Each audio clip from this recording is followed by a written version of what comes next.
Hey, Jason Rice here with Lotpop. I had to start over. I did a video, but my mic was on mute. So starting over in 2019, so new year, I think you say new numbers or used numbers. And what I wanted to get into is a little bit of what I described in the title here. You want to dig deeper into used car numbers.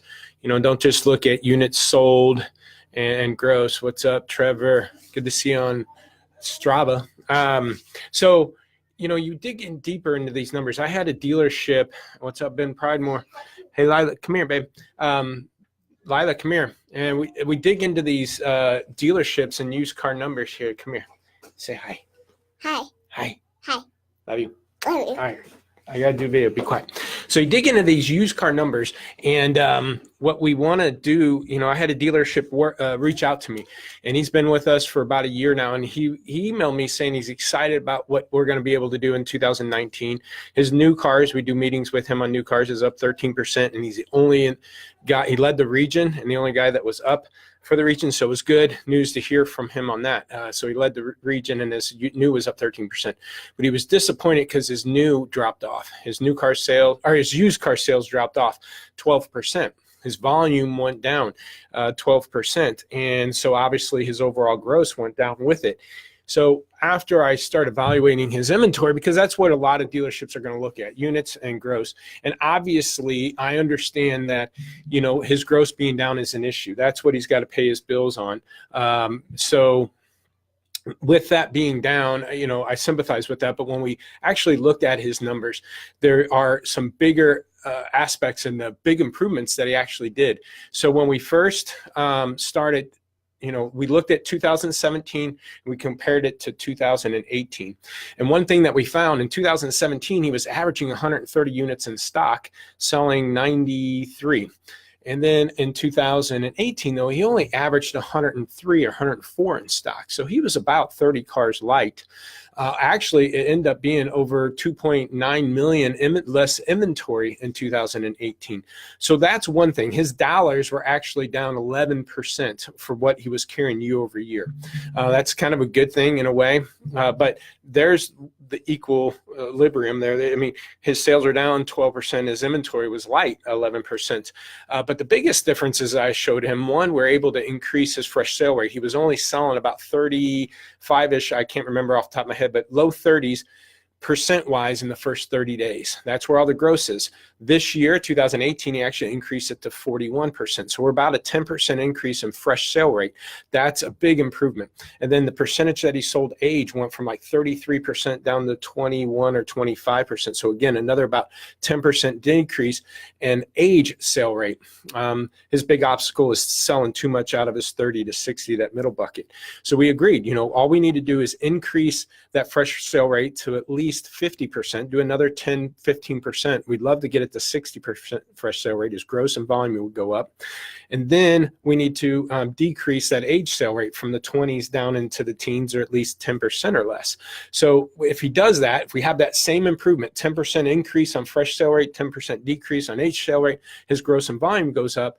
Not only that, when we actually looked at the total numbers, how many total cars did he carry for the year to what he sold in 2017, he was doing a 69% sale rate, meaning he sold 69% of what he carried.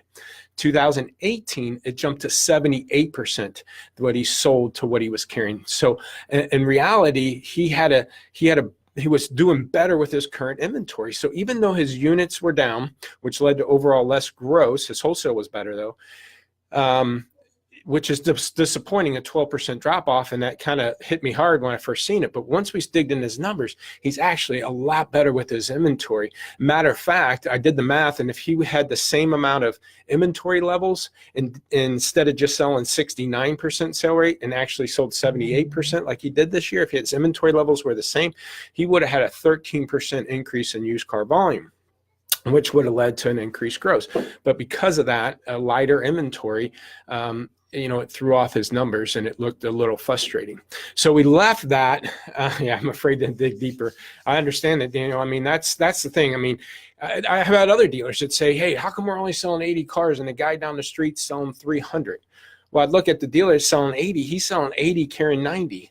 The guy doing 300 down the street's carrying 500 and only doing 300. So even though that volume is there, that guy that's doing 80 and 90 is so much better. And if that guy carrying 500 cars was doing what this guy was doing, the guy with 500 cars would be selling 450. So efficiency wise, that dealer doing 80 and 90 is a lot better operator than that dealer doing 300 on 500. Again, I know the gross and the volume, all that adds up. But when you talk about efficiency and inventory management, it's a lot deeper dive on how you're actually doing with your inventory. So we're going into a new year. And so you need to be really kind of looking at that to do your projections for the year. Don't just look at, okay, this year we're going to go here. Also, when you say that, a lot of dealers say, we want to go from 100 a month to 150. Okay, well, how are you going to do that? And, okay, faster turnaround time, more aggressively priced, better cars. But each week, and you're going to have those goals to hit, but each week you got to make adjustments. Each week it might be missing photo percentage. It might be your average investments out around. It might be carrying too much trucks and not enough cars. Hey, Matt, each week you got to make adjustments. And that's how you're going to get to the goal. You can't just have a broad goals out there, but also dig deeper into your numbers. How much dollars inventory do you need to be there? What's your average investment? Going back to that dealer I was just at, his average investment's 23, 24 grand. For a domestic store, that's just too much. I think he should be closer in 20 grand or even less, 18 grand. But if I can get him from 23 and 24 grand over the last 2 years down to 20, I think he's doing a lot better job. So you got to figure out not just how many units and gross you're going to make, but how you're going to get there. But not only that, each week, what adjustments you got to make to get there. I make the analogy with football. Every summer, every team goes into camp and they're saying, this is our year. We're going to win our division and then get to the Super Bowl, get to the playoffs. But when it comes to week 1, week 2, week 3, they're not talking about the playoffs and the Super Bowl anymore. They're talking about who they're playing this week, and they make adjustments, win the game, then move on to next week. Make adjustments, win the game, move on to next week, because they know if they win week after week, they'll get to the playoffs. That's what we got to do with our inventory. You can't just say, I want to go from 100 to 150 and increase my gross, and I'm going to do that by buying more cars, getting more aggressive with price. Okay, well, what's happened week 3, week 4, week 5, week 6? What adjustments do you got to make to keep that ball rolling? You win week after week, and you'll get there. So hopefully this is helpful. Again, dig deeper in your numbers. It's just not your units sold and your gross to see how effective you are with your inventory. Profitability-wise, what's in the bank account? A little different story, obviously. But, I think this dealer left with his, chest up a little bit higher, knowing he's doing a way better job with his inventory. We're making good progress.